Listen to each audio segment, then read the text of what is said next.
Bizans'a disiplinsiz ve tecrübesiz insanlardan oluşan öncü Haçlı ordusundan sonra kontların ve düklerin komutasındaki disiplinli ve savaşçı şövalyelerden oluşan Haçlılar gelmişti.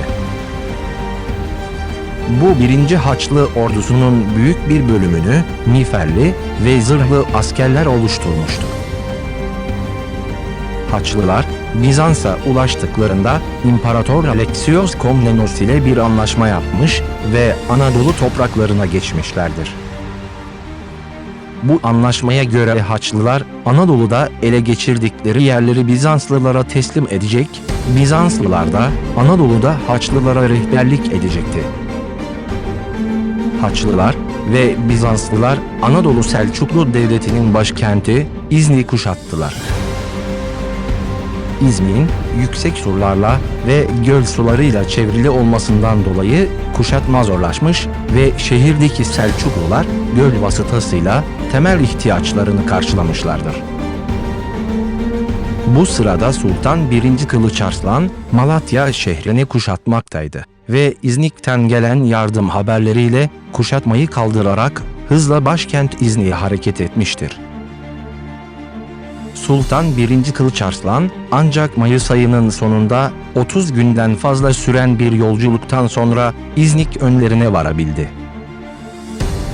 İznik'e ulaştığında Haçlı ordusu çoktan şehri kuşatma altına almıştı ve gönderdiği öncü birlikte Haçlılara karşı başarılı olamamıştı. Haçlılar şehri ilk olarak karadan kuşatmıştı.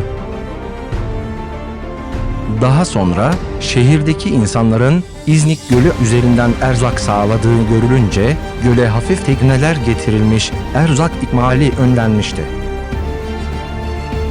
Sultan 1. Kılıç Arslan kuşatmayı yarmayı denemiş ancak Haçlıların sayıca üstünlüğü nedeniyle kuşatmayı yaramamıştır. Bunun üzerine Kılıç Arslan tepeden tırnağa zırhlı bir ordunun karşısında ordusunu yıpratmamak için geri çekilmiştir. İznik'teki Selçuklu yöneticileri İmparator Alexios'un Haçlılarla birlik olduğunu, yardım yolunun kapandığını ve Haçlıların yeni bir saldırıya hazırlandığını anlayınca canlarını ve ailelerini serbest bırakmak şartıyla Bizans komutanı Manuel Butumites'le anlaşarak şehre 19 Haziran 1097 tarihinde teslim etmişlerdir.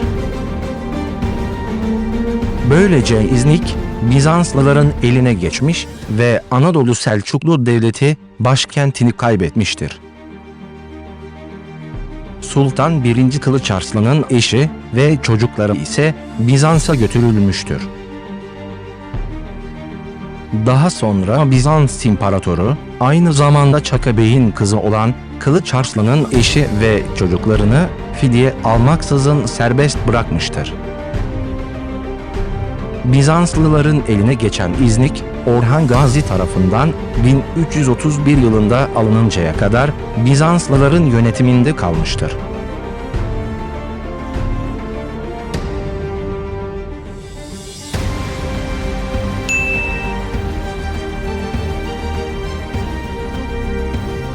Birinci Haçlı ordusu İznik'in alınmasından sonra Anadolu içlerine doğru ilerlemeye başladı. Sultan 1. Kılıç Arslan ise ordusuyla İznik önünden çekildikten sonra Anadolu'daki kuvvetlerini toplamaya çalıştı. 1. Kılıç Arslan, Danişmentlilerin beyi olan Gümüştekin Bey ile kardeşi Kulan Arslan'ın oğlu olduğu söylenen ve Kayseri emiri olan Emir Hasan'ı yardımına çağırmıştır. Sultan 1. Kılıç Arslan topladığı kuvvetlerle 1 Temmuz 1097 tarihinde Bohemond komutasında Eskişehir'e gelen 1. Haçlı ordusuna vurkaç taktiğiyle kayıplar verdirmiştir. Ancak Haçlıların destek kuvvetleri yetişerek saldırıya geçmiştir. Bu savaşta kazanan taraf zırhlı, miğferli ve atlı şövalyelerden oluşan Haçlı ordusu olmuştur. Sultan 1. Kılıç Arslan bütün gün savaşan ordusunu daha fazla yıpratmadan geri çekmeye karar vermiştir. 1. Kılıç Arslan, ordusunu korumak ve düşmanı yıpratmak amacıyla sahte çekilme taktiği olarak bilinen ricat taktiğini kullanmıştır.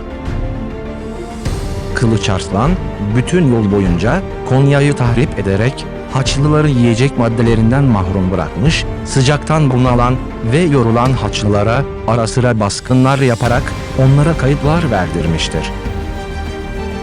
Dorileon Savaşı sonucunda Selçuklular Marmara ve diğer sahil bölgelerini kaybederek Orta Anadolu'da toplanmaya başlamışlardır.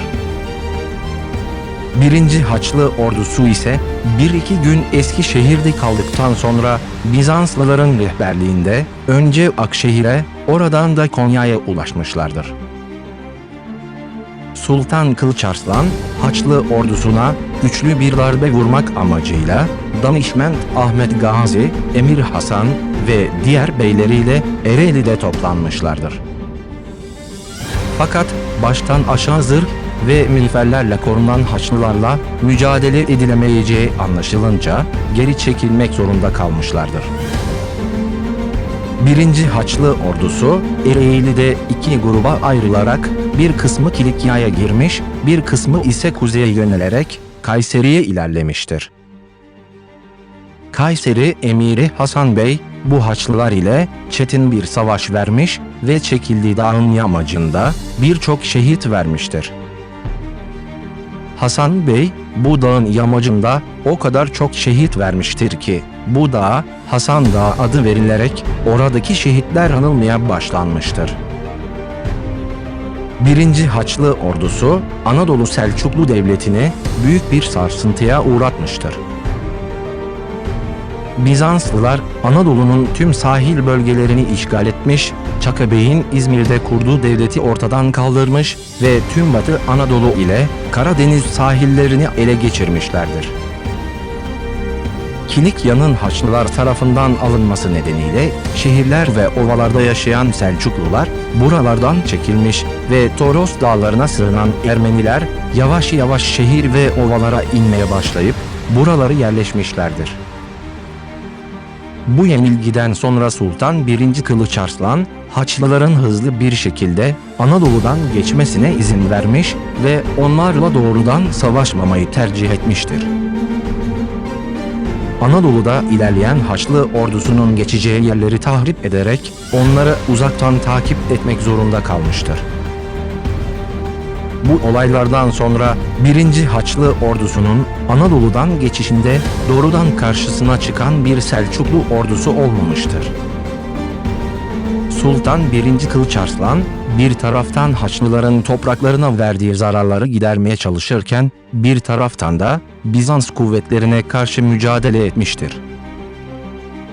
1. Haçlı Seferinden sonra durmadan Avrupa'dan gelen küçüklü büyüklü Haçlı gruplarına karşı tek başına mücadele etmek zorunda kalmıştır. Ayrıca 1099 yılında Danimarka Prensi'nin komutası altındaki Haçlı ordusunu Akşehir'de tamamen yok etmiştir.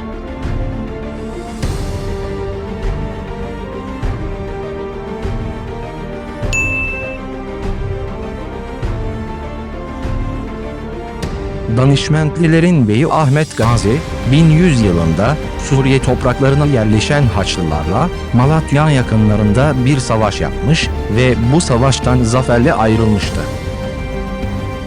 Ayrıca bu savaş sonunda birçok Haçlı prensini esir almış ve Niksar'da hapsetmişti. Bu olayı haber alan Avrupalılar zaman kaybetmeden yeni bir Haçlı ordusu hazırlayarak Anadolu üzerine göndermişlerdir.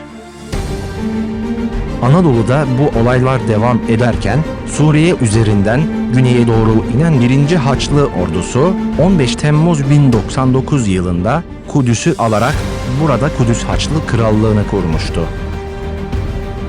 Avrupa'dan gönderilen ek Haçlı ordusu 1101 yılında Bizans'a ulaştı. Bu ek Haçlı ordusu 3 büyük gruba ayrılarak Anadolu topraklarında ilerlemeye başladı. 1. Haçlı grubu İtalyanlardan oluşan 20.000 kişilik bir Haçlı ordusuydu ve Mayıs ayında Ankara üzerinden Niksar ve Amasya üzerine yürüdü. İkinci Haçlı grubu ise Fransızlardan oluşmaktaydı ve Konya üzerinden Ereğli'ye ilerledi. Üçüncü ve son Haçlı grubu ise Almanlardan oluşmaktaydı ve İznik üzerinden Eskişehir'e yürüdü. Bu üç Haçlı grubundan haberdar olan Sultan 1. Kılıç Arslan, ilk önce bu Haçlı gruplarını uzaktan izleyerek takip etmeye çalıştı. Daha sonra Haçlı ordusunun yolları üzerinde ve yakınlarında bulunan bütün yerleşim yerlerini ve gıda kaynaklarını yakıp yıktı. Ayrıca yol üzerindeki su kuyularına zehir dökerek Haçlıların susuz kalmasını sağladı. Sultan 1. Kılıç Arslan bu yöntemlerle Haçlı ordularını yıpratmış ve zayıflatmıştır. Kılıç Arslan, 3 Haçlı grubundan birincisini Merzifon'da, ikinci ve üçüncüsünü ise Ereğli'de kılıçtan geçirmiştir. Bu zaferle birlikte Kılıç Arslan, 1. Haçlı Seferi'nin intikamını almıştır. Ayrıca bu zaferde Danişment Ahmet Gazi'nin de büyük bir payı vardır.